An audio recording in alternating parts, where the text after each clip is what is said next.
4, 3, 2, 1. Welcome to the Thursday meeting of the Cincinnati TV Toastmasters Club. My name is Rick Barron, and I'm the club president, and I'd like to welcome you to our meeting today. Today, we've got an abbreviated meeting, relatively short, but it's going to be very impactful and powerful today because we're going to have some great speeches and some interesting table topics.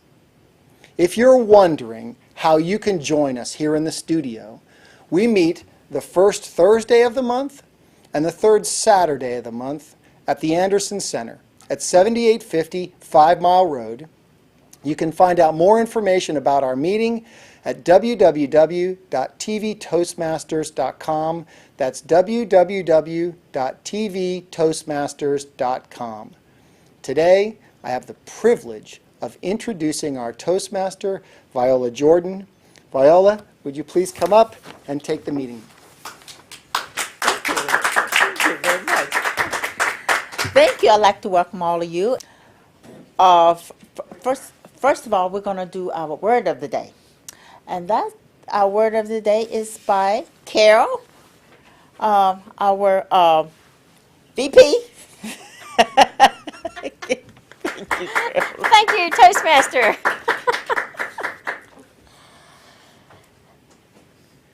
A new word of the day each meeting because we try to increase our vocabulary, and we use this throughout the meeting. When you come to the lectern, try to use our word of the day. And if you look on your agenda, the word of the day is veracious, which means habitually disposed to speak truth, true, exact, or accurate. And what we do in Toastmasters, most of it is veracious. Some of it we make up on occasion when we're doing table topics, but we like to be truthful in what we're talking about. I will now return control of the meeting to our Toastmaster, Viola Jordan, and use veracious every time you can.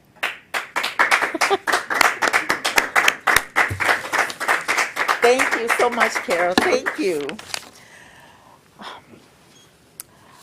Well, now we're going to present our table topic master, Steve. And Steve is, maybe it'll be one of those situations where it's a voracious type situation. We don't know. Thank you, Steve. Thank you, Madam Toastmaster, fellow Toastmasters, and our guests looking in from home.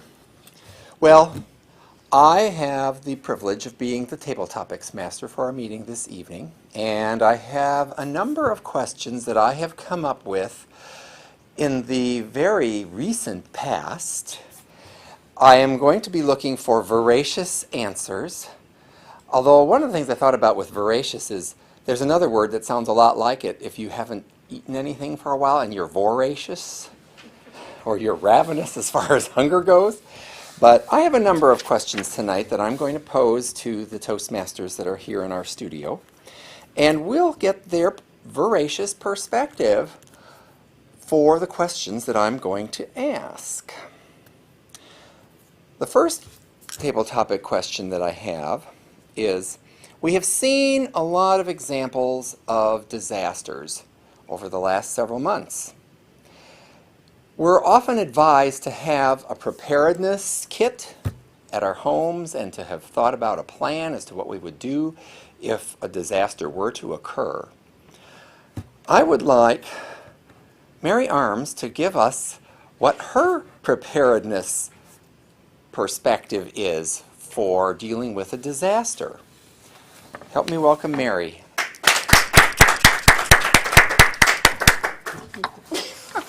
You're welcome. Well, to tell you the truth, I do not have a plan. I probably would just hide under the bed. That's what I'll do. I am not prepared at all. They tell us to go into the laundry room. I don't know if I want to go there because there's a lot of windows there. But no, I am not prepared in the least. So that is it. Mary, I'm sure you have a lot of company. You might want to at least take the first step in disaster preparedness and get a sign made that you can hang on the front door that says, "Rescue workers, look under the bed." Because they could save time searching through all kinds of rubble if they're looking for the bed. You know, we won't look in the kitchen. We won't look in the garage unless something unfortunate like a tornado has come through and it's strewn across the countryside. Okay. One of the things that you'll sometimes hear people comment on is this almost epidemic of rude behavior that we seem to be subjected to on a continuing basis in our society. I mean, people seem to think that they can just be as obnoxious as they please, but nobody better be obnoxious back to them. I would like to hear your perspective on rudeness and what some of your thoughts are when you observe some of this unacceptable behavior that people seem to think they have a perfect right to subject us to. Viola? Thank you. Thank you. Actually, you know what? I'm probably one of those people. That's probably rude. Because I have this attitude sometimes. I'm very impatient. I have a very short view. But when I meet someone that's like that, I always think that I sort of always think of in terms of what might their reality be. Because I just don't know. They could be having a bad day. They could be in a rush to get someplace, like there could be an emergency situation. And they could just not care at all. I don't know, but I am always taken back by folks with rude behavior because sometimes I feel like it's not really necessary. Nothing is that serious. But I can say that with rude behavior, it is something that I think that we should all sort of take a step back and just maybe try to put yourself in someone else's shoe. Thank you very much. Thank you. Thank you, Viola. So you think you might be among those people. Are you over 50? Oh, okay. I thought that was one of the things that happens when you turn 50 because I kind of got that way when I reached that point. Well, one of the next questions I would like to hear one of our studio participants expound upon is critical thinking, or the lack of it in our society. I have another question I'm going to ask, so I'm not going to bring this up as far as critical thinking on a specific topic, but I would like Rick Barron to give us his perspective on critical thinking, or the lack of it, in the general public. Rick? Thank you, Steve. I firmly believe that the majority of people don't really think. They think, but really all they're doing is recounting memories that they've had previously.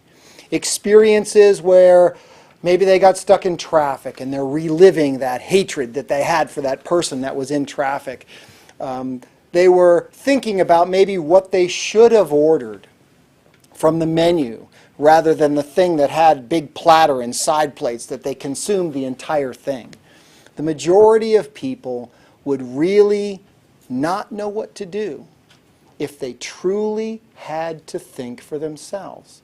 And in many cases, they allow society and the masses to think for them. If you think back to a lot of situations, I think there was a big fire in Rhode Island at one point in time. A nightclub or something like that burned down. Everybody that went for the door died. The 5 people that went out the window made it safely. So if everybody's heading a single direction, you can pretty much be sure they're going the wrong way. And that you should probably stop, think for yourself, turn around, and go the opposite direction. Thank you, Steve. Thank you, Rick. That's also very good advice nowadays when we hear about some of these terrorist events. If you see everybody running towards some chaos that is evolving, you really don't want to go that direction. You probably should go a different direction. Last Saturday at 6 p.m., the world was supposed to end. Much to the dismay of some people, and probably the delight of others, it didn't. I would like to hear the perspective of another one of our studio participants on this topic of folks who come out with these predictions of the world ending and what their particular thoughts are, and to be voracious about it. Rick Davis?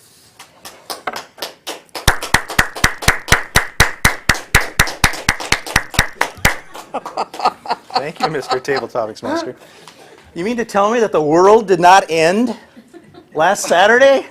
Oh my gosh. You're in now. Right.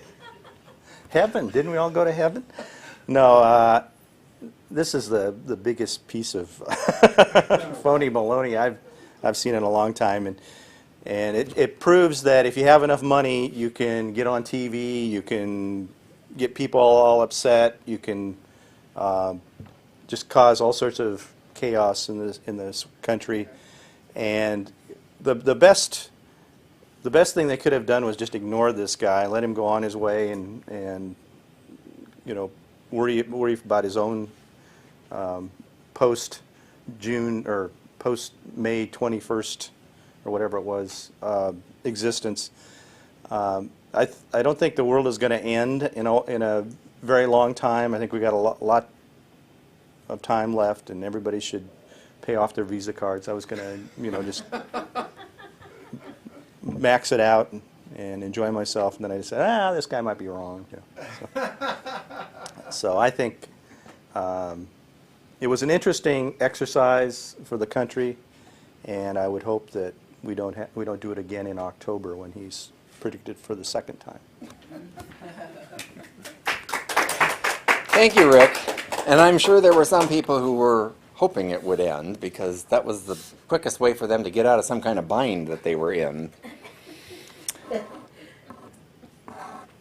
I had the misfortune in the last couple of weeks to have my computer infected with some malware, which basically took over everything, and I had to have the whole hard drive re-imaged, set back to the original factory settings, and I'm still in the process of putting things back together with that. My understanding is that malware and cyber attacks, different kinds of assaults on the electronic network, which we are coming to rely upon so heavily, are becoming more and more common, and that some countries actually have deliberate activities targeted towards that type of misbehavior, if you want to call it that. I'd like to have one of our other Toastmaster members here in the audience that utilizes their computer quite a bit give us their perspective on what they do to prevent malware from taking over their computer and dealing with the possibility of viruses or other infections that can get into your computer. Carol? Thank you, Mr. Tabletopics Master and our fellow Toastmasters. Malware. Don't know much about the computer. I get in there and do it, but I couldn't tell you what I'm doing, and when something happens, if I don't know what button I push to make that happen, I don't know how to undo that. So right now, when I'm working with some of my Word documents, it'll say, you do not have a work file and you're out of memory, and I could try to save it, and it won't let me save it. It won't let me get out of there, and I get so upset that I minimize it because it won't let me close it. And then I play solitaire because it makes me mad that I can't do what I want to do. So then I can play the spider solitaire or some of the other ones that I have. But it makes me angry that I don't know the computer well enough. And my friend the other day, he said, Carol, turn off your computer. And when you turn on, quick hit F8 and it will do a safe mode and clean up your computer. So he said it's going to take a while. Well, it took 2 hours. But it's still doing it again now, so I don't know what's. I have AVG free, which is very good in preventing the viruses, but I don't know what's going on with the memory that it says I'm out of workspace. I don't know. Anyway, it's very frustrating. Thank you. Thank you, Carol. There you have a nice, voracious response. When in doubt, go into denial. Minimize it and play some games. Oh, well, I know I have had some of the different internet security packages for my system, and I often talk to our information technology people to find out what are we using at work, because that gives me an idea of what kinds of things at least I should consider putting on my computer. And of course, I think one of the most important things is whatever you have, keep it updated. But unfortunately, the experience I had where I wound up with this malware, one of the networks had an article in their evening news about this group that was putting together a website assembling all kinds of information on people from public sources. They would go out and just scour the network for it. And you could go to this website to see what it was that they had. And I thought, well, maybe I will try that. Well, that was the beginning of the end as far as getting malware. And our IT people, when I told them the problem I had run into, were actually trying to infect a computer to see if that would work. And they figured what happened was this group had taken their website down because of this introduction of malware into their site. And so by the time the information technology people that I work with were trying to infect it, it had already been resolved. But the reason that they knew what site it was because not only I, but one of the other people that is in my organization had tried the same website and had the same outcome. So it's really frustrating, especially for people like myself, that any kind of computer problems usually means a couple of hours worth of time is going to be consumed, and you may not know what you're doing. So I can relate to that too, Carol. Well, that's our impromptu speaking for tonight. This is people's opportunity to learn to speak. They listen, think, and speak on their feet. And the crowd that's here tonight will probably think twice next time before they ask Steve to do table topics on an impromptu basis. I'm going to turn our meeting back to our Toastmaster for the evening, Viola. Thank you. Thank you very much. Great. Very amazing. Thank you. Thank you. Our first speaker for tonight is Rick Barron, and he's going to speak to us about network marketing. Welcome. Thank you. Thank you, Viola.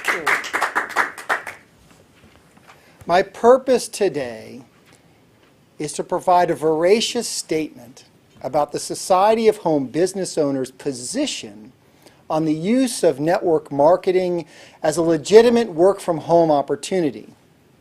As people begin to investigate working from home, network marketing, multi-level marketing, direct sales are one of the first things that they encounter.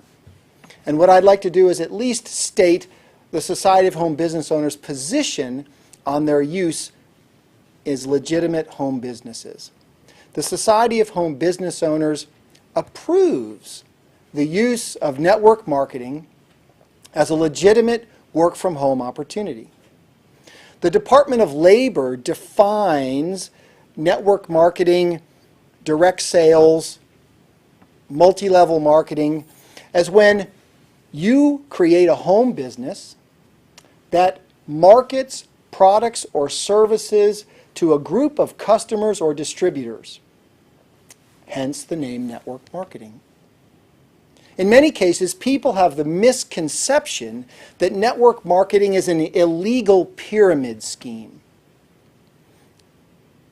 The Federal Trade Commission identifies a pyramid scheme as when the people inside the opportunity make all of their income, all of their money, by recruiting others inside the network.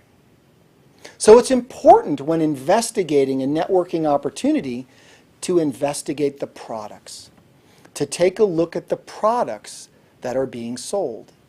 and ask yourself a couple of questions. One, are these products being sold directly to consumers, or are they only being sold to the people who sign up as distributors? Number two, investigate the claims associated with the products themselves. Are the claims realistic based on the industry that they work in and the kinds of products that you're selling?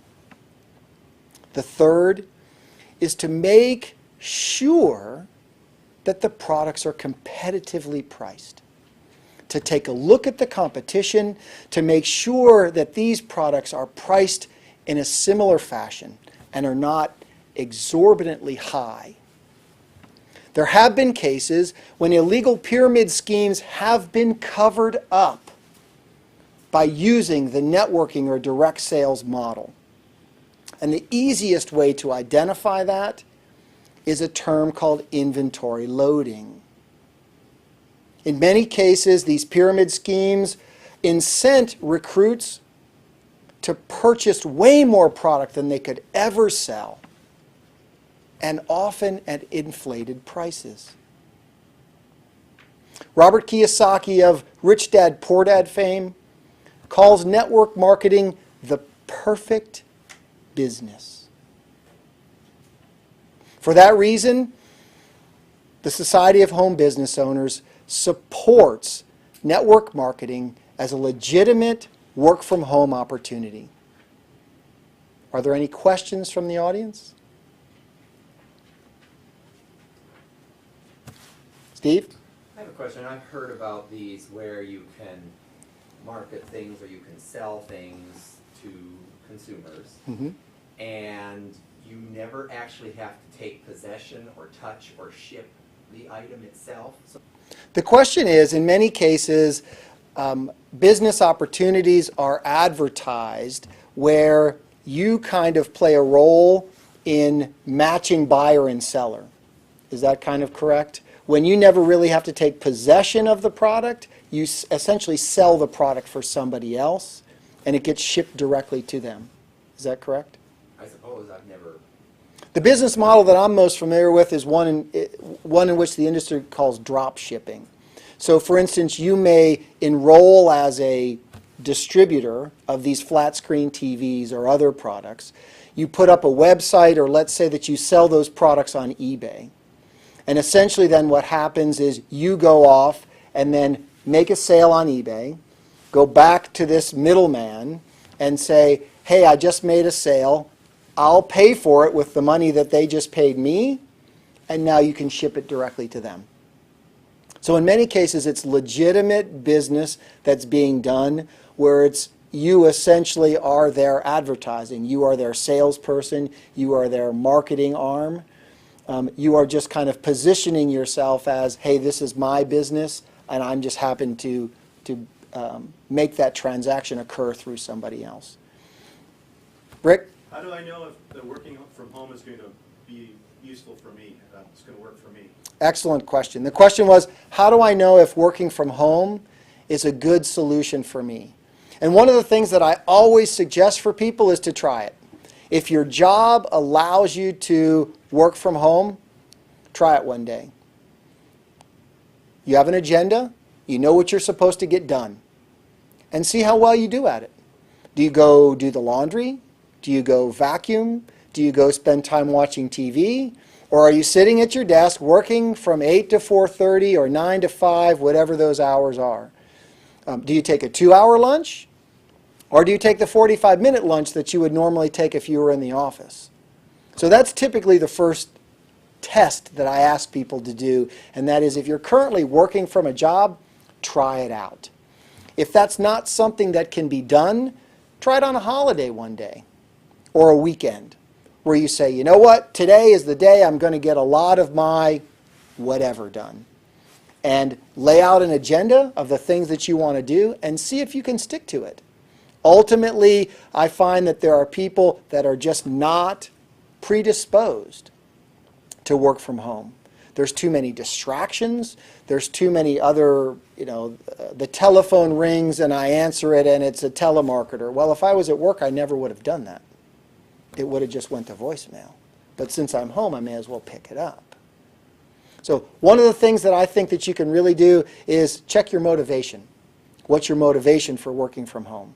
If the motivation is I'm committed to creating a business, I'm creating something that I can pass as a legacy to my family, I'm really trying to either earn some part-time or full-time income, I've married my business with my passion, and it's something that I'm truly passionate about, that's when I think there's the biggest success.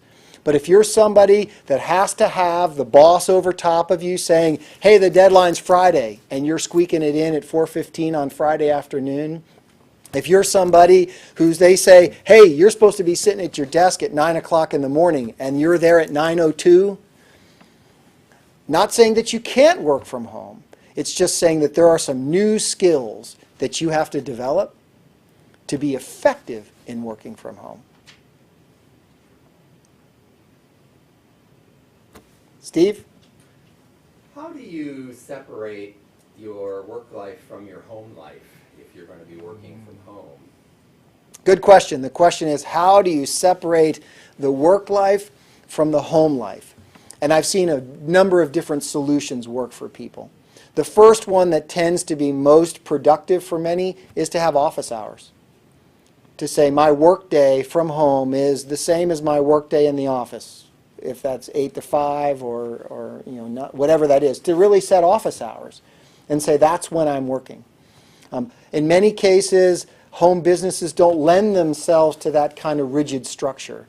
And people find themselves having to do things at odd times during the day or weekends, that kind of thing. And really, for me, it's come down to having someone else in my life who can help remind me why I'm really doing it. Because I'm a workaholic. And when there's work to be done, I'll do it. That's just my nature. That's how I'm wired. I'll do it. And so having somebody else say, hey, honey, wouldn't you want to watch a movie tonight? Or can we go for a ride in the convertible this evening? Or would you mind sitting outside with me and enjoying the great evening? My answer traditionally was, oh, honey, I've got something to do. And what I've come to realize is those are the moments, that's why I'm working from home, is to be able to enjoy and cherish those moments. So my response has turned from, no, honey, I've got something to do, to let me finish what I'm doing, and I'll be happy to join you. Rick? What kind of legal hurdles are there to getting a home business started? The question is, what kind of legal hurdles are there to getting a home business started? And in many cases, it depends on what business that you're trying to do. So let's say, for instance, you're pursuing a networking business, one in which you're out building a group of customers who are using the product that you're sponsoring. Most cases, those people will not be coming directly to your home. You will be going out and meeting them someplace, maybe in their home or their place of work. So much different if you have people coming to your home. Let's say you opened a salon in your home and you had people coming to do haircuts and colors and that kind of stuff. So in many cases, you may need a business license if there is people coming to your home, if there's parking issues that need to be addressed.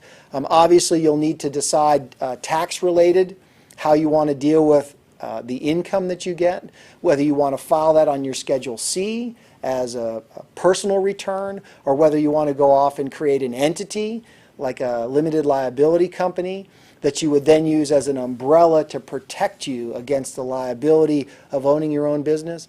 My recommendation to people is always to err on the side of doing something that provides that protection, especially if you're going to be working with people directly in a fashion in which you're providing advice or other kind of consulting. Because somebody could come back and say, well, it was you, Rick, that did that, not you as the business owner that did that. And then your home, your car, all of that kind of stuff is potentially liable. I think that's all the time that we have for questions today. Thank you so much for your time. Please, if there's anything that you would like to know about working from home, home-based businesses, please be sure to investigate that with the Society of Home Business Owners at sohbo.org. Viola? Thank you very much. Thank you. Thank you. You're welcome. Thank you. That was very enlightening. I guess we're going to prepare to do our evaluation. Okay. First we have our first evaluator. Our first evaluator is Steve. Steve, you are evaluating Rick. Is that correct? Okay. Thank you. Thank you. Thank you, Madam Toastmaster, fellow Toastmasters, our audience looking in from home, and Rick. Rick was giving us the fourth manual speech out of the Communicating on Television Advanced Manual. The objectives of his speech were to understand the nature of a television press conference, to prepare for an adversarial confrontation on a controversial or sensitive issue, to employ appropriate preparation methods and strategies, and to present and maintain a positive image on television. Rick, I thought you did a nice job of explaining what network marketing is and that it's not limited to one particular product, service, or something like that. I thought that the response that you gave, comparing and contrasting it to pyramid schemes, and that it has actually been used for some pyramid activities, but then unfortunately a lot of things that are very positive can also be corrupted to be used for means in which they were never intended to be used. So I thought that was informative as far as laying out there sort of the differences. I thought that you maintained good control of the conference during the question and answer period, and repeating the questions or summarizing them for the audience were helpful because it kind of gave us a chance to hear again what the specific question was about before you launched into your explanation of it. I thought that you did a really good job of maintaining a positive image. I mean, you were very comfortable up here. You didn't really seem to be frustrated or flustered. That's a new word, frustrated. You did a pretty good job of maintaining your composure. You were not taking anything as far as a personal, question of how well you knew the material you were presenting. You also were, I thought, very objective in presenting this, and the responses that you gave were of the nature where you gave people some things to think about trying, and some things to look for, like working at home. How do you separate work from home life? And some of the things to think about, or how well would a person work at home, and to try a day doing that. Of course, if you're on a manufacturing line, you can't do that because you can't take the stuff home. But I thought that you gave some real examples of what people could do if they wanted to just explore this a bit more, which I think was part of what you were trying to do too with your responses to some of the questions. I thought that your overall appearance, gestures, and body movement were good for television. You didn't have things where you were moving around that made it difficult for the camera to keep track of you. So overall, I would say that you gave a very good press conference. I don't think it was as controversial or sensitive as I would have thought a project like this could be, where you really want some of those people that come flying at you, and we'll see how well you contain your composure then. So I think in that respect, you probably erred on the side of picking something that was something you knew a lot about, that you were comfortable with, but didn't necessarily meet the criteria for being something that was more controversial, or you would have some people who maybe had other agendas in mind and were trying to buttonhole you in a certain place that you really don't want to go. So that was my one thought about your project. But I thought overall you did a really good job, and I look forward to seeing some of your other presentations out of this advanced manual.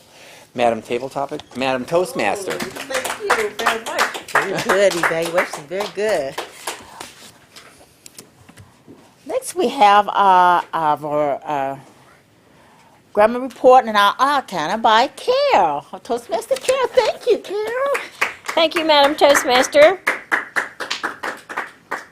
We did well this evening. I didn't hear a lot of ums and ahs.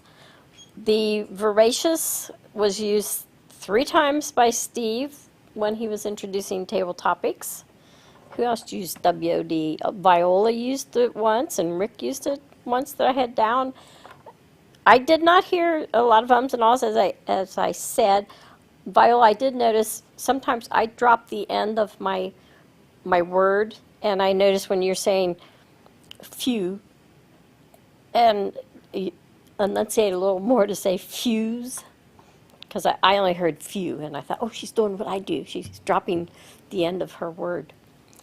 But other than that, I thought we did well tonight. I enjoyed the meeting, as strange as it was this evening with our, like we hadn't ever been doing this before, but it was good, and I will return control back to Viola. Thank you very much. Thank you, Carol. Thank you. Next, we have our timer report. This is by Mary. Who's going to give us Thank you, Mary. Well, I try to keep up with everyone, okay? Now, I did the word power. Now, the word power, which was by Carol, it was 45 seconds. Now, on table topics, my greatest, 27 seconds. Viola Jordan, it was 1 minute and 7 seconds. Rick, 1 minute and 17 seconds. Rick Davis, 1 minute and 24 seconds. And Carol, 1 minute and 22 seconds. Rick, your speech and questions was 12 minutes and 42 seconds. The evaluation, Steve, you were 4 minutes and 5 seconds. And Carol, on your grammarian, 57 seconds. And that is it. Thank you very, very much. Thank you.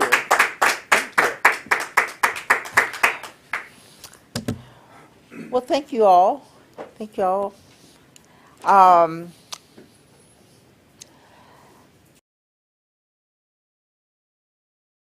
Mr. President, Rick Barron. Thank you, Viola. Thank you. It's always a joy to come back up here afterwards and see how everyone grew through the meeting. The beauty of TV Toastmasters is that we get to watch ourselves grow. And you can too by joining us on the first Thursday or the third Saturday at the Anderson Center, 7850 5 Mile Road. If you'd like additional information about our meeting, please visit www.tvtoastmasters.com. That's www.tvtoastmasters.com. With that, I close the meeting today of TV Toastmasters. Thank you for joining. Mr. President, Rick Barron. Thank you, Viola. Thank you. It's always a joy to come back up here afterwards and see how everyone grew through the meeting. The beauty of TV Toastmasters is that we get to watch ourselves grow. And you can too by joining us on the first Thursday or the third Saturday at the Anderson Center, 7850 5 Mile Road. If you'd like additional information about our meeting, please visit www.tvtoastmasters.com.